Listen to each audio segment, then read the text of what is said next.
આમ આદમી પાર્ટીના ડેડિયાપાડાના ધારાસભ્ય અને આદિવાસી સમાજના દિગ્ગજ નેતા ચૈતર વસાવાએ એક વિડીયોના માધ્યમથી મહત્વપૂર્ણ મુદ્દા પર વાત કરતા જણાવ્યું હતું કે કોંગ્રેસ અને આમ આદમી પાર્ટીનું ઇન્ડિયા ગઠબંધન ગુજરાતમાં લાગુ થયું છે અને ભરૂચ લોકસભા સીટ પરથી મારા નામની જાહેરાત થઈ છે,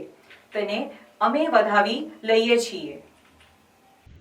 આમ આદમી પાર્ટીના ડેડિયાપાડાના ધારાસભ્ય અને આદિવાસી સમાજના દિગ્ગજ નેતા ચૈતર વસાવાએ એક વિડીયોના માધ્યમથી મહત્વપૂર્ણ મુદ્દા પર વાત કરતા જણાવ્યું હતું કે કોંગ્રેસ અને આમ આદમી પાર્ટીનું ઇન્ડિયા ગઠબંધન ગુજરાતમાં લાગુ થયું છે અને ભરૂચ લોકસભા સીટ પરથી મારા નામની જાહેરાત થઈ છે, તેને અમે વધાવી લઈએ છીએ। કોંગ્રેસ અધ્યક્ષ મલ્લિકાર્જુન ખરગેજી, કોંગ્રેસના વરિષ્ઠ નેતા રાહુલ ગાંધીજી અને પ્રદેશ પ્રમુખ શક્તિસિંહ ગોહિલજી તથા અહેમદ પટેલ સાહેબના પરિવારના મુમતાઝજી અને ફૈજલજીનો અમે ખૂબ ખૂબ આભાર માનીએ છીએ। અમે તેમને વિશ્વાસ આપીએ છીએ કે કોંગ્રેસના તમામ સાથીઓને સાથે લઈને અને વિશ્વાસમાં લઈને આગળ વધીશું અને સાથે મળીને રણનીતિ બનાવીશું। ભરૂચ લોકસભા સીટ જીતીને અમે સ્વર્ગસ્થ અહેમદ પટેલજીને શ્રદ્ધાંજલિ આપીશું।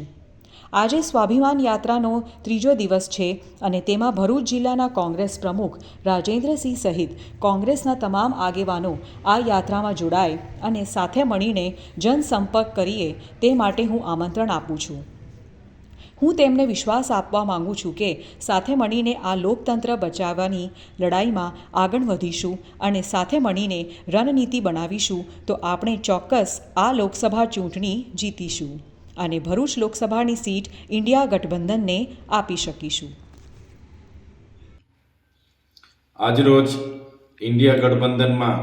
જે કોંગ્રેસ અને આમ આદમી પાર્ટીનું ગુજરાતમાં ગઠબંધન થયું છે એમાં ભરૂચ સીટ પરથી મારા નામની જાહેરાત થઈ છે ને અમે વધાવી લઈએ છીએ। એમાં મલ્લિકાર્જુન ખડગેજી, રાહુલજી, પ્રદેશ પ્રમુખ શક્તિસિંહ ગોહિલજી અને ભરૂચના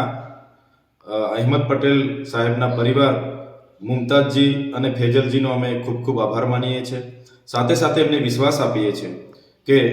કોંગ્રેસના તમામ સાથી મિત્રોને અમે સાથે લઈને એમને વિશ્વાસમાં લઈને અમે આગળ વધીશું, સાથે બેસીને રણનીતિ બનાવીશું અને ભરૂચ લોકસભા જીતીને સ્વર્ગીય અહેમદ પટેલજીને અમે શ્રદ્ધાંજલિ આપીશું।